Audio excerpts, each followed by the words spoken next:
প্রত্যেকটা sector office, sector commander office ছিল ভারতের ভিতরে অভ্যন্তরে।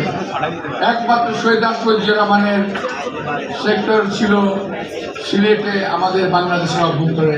আবার সেখান থেকে তিনি যুদ্ধ করেছেন। শুধু সেক্টর কমান্ডার ছিলেন না, উনি সহায়ক যুদ্ধ করেছেন অস্ত্র হাতে। ভাই আমি কথাটা বলা আগে বলে নিলাম, যেহেতু আমার নেতা শহীদ আফরোজা রহমান। আজকে আমি সেই সঙ্গে গভীর দুঃখের সঙ্গে সঙ্গে বলতে চাই, দেশনেত্রী বেগম খালেদাকে, যিনি শহীদ রাষ্ট্রপতি জিয়ার ধরিয়ে দেওয়া মশাল হাতে নিয়ে দীর্ঘদিন লড়াই যুদ্ধ করে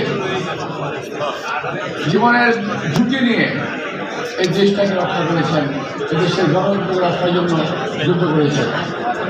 তিনি আজকে আমাদের মাঝে নেই। 40 বছরের ব্যবধান